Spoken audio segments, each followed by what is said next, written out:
Good morning everyone. It is the video for your chapter 15 of chemistry, that is water. So in the previous video we had read about like the sources of water कि water कहाँ से आता है. ठीक है, sources थे उसके, rain water थे, ग्राउंड वाटर थे, सरफेस वाटर थे, रिवर्स था.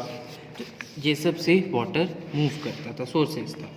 अब वाटर जो है अल्टीमेटली जब रेनफॉल होता है तो रेनफॉल से वाटर कुछ अंदर गया, कुछ वाटर सरफेस पर फ्लो करने लगा. अब जब सरफेस पर वाटर फ्लो कर रहा है तो सरफेस पे फ्लो करने पर जो सरफेस वाटर होता है वो रिवर्स में जाएगा, लेक्स में जाता है, पॉन्ड्स में जाता है. ठीक है, और ये रिवर, लेक्स, पॉन्ड से फाइनली फिर कहाँ जाता है, सी में जाता है, और सी से फिर ओशियन में जाता है. तो रिवर अल्टीमेटली फ्लोज इनटू सी.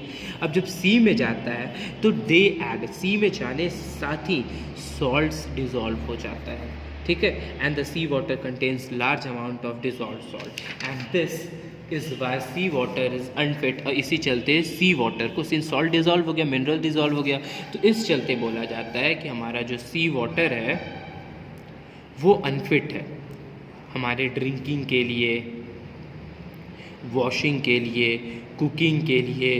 तो ये सब सारे चीज़ के लिए जो सी वाटर वो अनफिट है. क्यों अनफिट है? बिकॉज उसमें सॉल्ट कंटेंट ज़्यादा है. ठीक है, उसको वो सॉल्टी ज़्यादा है, उसको हटाने के लिए बहुत ज़्यादा प्रोसेस करना पड़ेगा, जिसके चलते वाटर का स्कार्सिटी होने लगता है. अब मान लीजिए वाटर, रेनफॉल कहीं हो ही नहीं. कुछ कुछ कंट्री ऐसे होते हैं या कुछ एरियाज़ ऐसे होते हैं जहाँ पर रेनफॉल बहुत कम होता है. तो रेनफॉल जब नहीं होता है तो उस एरिया को हम लोग ड्रॉट घोषित कर देते हैं कि वो एरिया एक ड्रॉट के अंदर आ गया. तो इन आर कंट्री, छोड़िए बाकी कंट्रीज़, हमारे ही कंट्री में है ये. तो in our country there is little rainfall during summer month. कहीं ऐसे एरियाज़ होते हैं जब समर मंथ में बहुत ही कम रेनफॉल होगा, एंड समर में जब रेनफॉल कम होगा, रेनफॉल लेस होगा, जिसके चलते क्या होगा, स्कार्सिटी होने लगेगा. ठीक है, शॉर्टेज होने लगेगा. तो जिसके चलते summer is followed by monsoon. अब समर में शॉर्टेज हो गया, उसके बाद मॉनसून सीज़न आया. जैसे ही मॉनसून सीज़न आया, बारिश हुआ, फिर से सरफेस पे फ्लो करेगा, रेन वाटर है, ग्राउंड वाटर है, इससे सारा फिर रिचार्ज हो जाता है. तो however sometimes rain may fail during the monsoon in some area. कुछ एरियाज़ में होते हैं, मेनली जो वेस्टर्न पार्ट होते हैं. ठीक है, जो लैंडलॉक कंट्रीज़ होते हैं वेस्टर्न पार्ट में, उसमें कभी कभी क्या होता है, रेनफॉल नहीं हो पाता है. तो कुछ एरियाज़ में रेनफॉल अगर मान लीजिए नहीं हुआ तो क्या होगा, वहाँ पर इस शॉर्टेज ऑफ वाटर हो जाता है, स्कार्सिटी ऑफ वाटर हो जाता है. रिवर्स, पॉन्ड्स, ये सब सारा ड्राई अप होने लगता है, सूख जाता है, सारा ड्राई हो जाता है, and the soil become dry. अब जब पानी नहीं हो रहा है, ये सब ड्राई हो गया है, सॉइल ड्राई हो जाता है. सॉइल ड्राई जैसे ही होता है, जिसके चलते क्या होता है, सॉइल से धीरे धीरे इवापोरेशन होने लगता है. तो सॉइल वाटर लूज़ करने लगता है.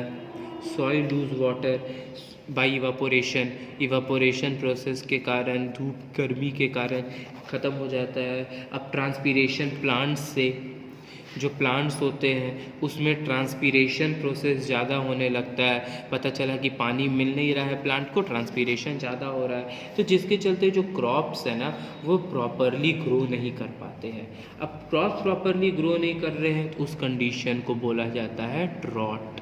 जब पानी का कमी हो जाए, क्रॉप प्रॉपरली ग्रो ना कर पाए, तो उस कंडीशन में बोला जाता है कि वो ड्रॉट एरिया हो गया. लाइक कुछ पार्ट्स जो है हमारे कंट्रीज़ के, लाइक राजस्थान हो गए, गुजरात हो गया, मध्य प्रदेश हो गया, ये सब ड्रॉट प्रोन एरिया है. इसमें बारिश कम होता है because monsoon will lose most of the moisture by the time they reach. Means यहाँ तक जब तक क्लाउड्स आते हैं, क्लाउड्स तो आते हैं, लेकिन जो मॉनसून विंड होता है, जो इसमें जो बारिश, रेन ड्रॉप अंदर कंटेन होता है, वो बहुत ही कम हो जाता है यहाँ तक आते हैं, क्योंकि पहले ही इसके बाकी जो स्टेट्स है ना वहाँ पर ज़्यादा बारिश हो जाता है, जिसके चलते इस एरियाज़ में रेनफॉल बहुत कम होता है, लिटिल रेनफॉल होता है. अब कम रेनफॉल होगा जिसके चलते मानसून नॉर्मल से भी कम हो जाता है.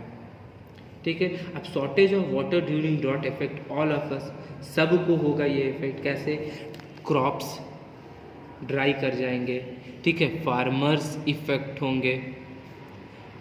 इफ़ेक्ट होंगे, मार्केट में क्रॉप नहीं होगा, मार्केट्स में जो क्रॉप प्रोडक्शन है, जो वीट हो गया, राइस हो गया, क्रॉप्स का कमी हो जाएगा, स्कार्सिटी हो जाएगा।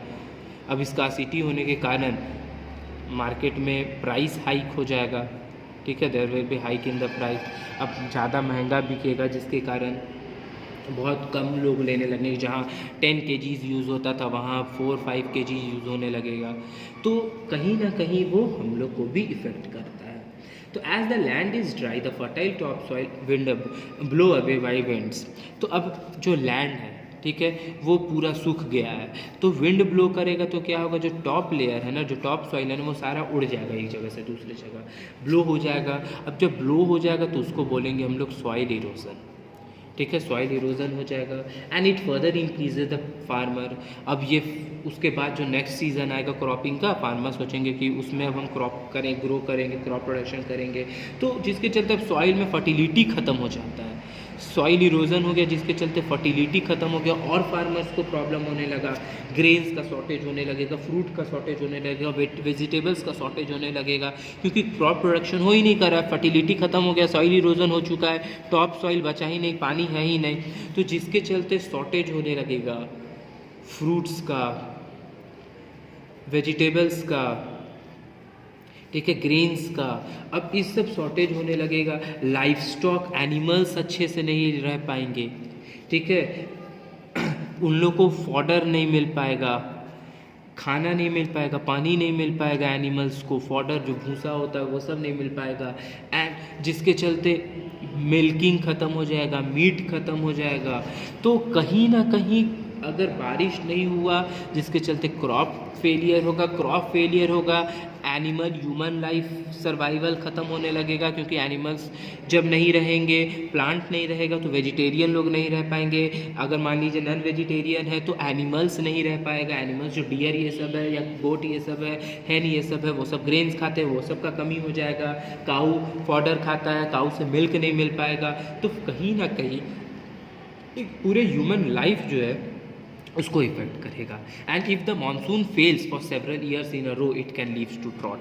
मानसून अगर कहीं बारिश बहुत साल से नहीं हो रहा है तो उस एरिया को ड्रॉट घोषित कर दिया जाता है। And people may even die due to shortage of food and water, ठीक है, लोग मरने लगते हैं, और जब लोग मरने लगते हैं ना तो उस कंडीशन को फेमीन बोला जाता है। जब फूड और वाटर के शॉर्टेज के कारण जब लोग मरने लगे तो उस कंडीशन को फेमीन बोला जाएगा। And people may also die due to spread of disease है, बहुत सारे डिजीज़ होने लगेंगे, उससे मरने लगेंगे। तो कहीं ना कहीं ड्रॉट होता है तो वो पूरे एक एरिया, पूरे एक मीन्स ऑर्गेनिज्म का, वो जो वहाँ पर जो जाति रहते हैं उनको पूरा इफेक्ट करता है। तो कहीं ना कहीं ह्यूमन बींग्स, एनिमल्स, प्लांट्स सारे एक दूसरे से इंटर रिलेटेड है, they all are dependent on each other. Okay, so that's all for today. Rest topic फिर अगले वीडियो में पढ़ाएंगे।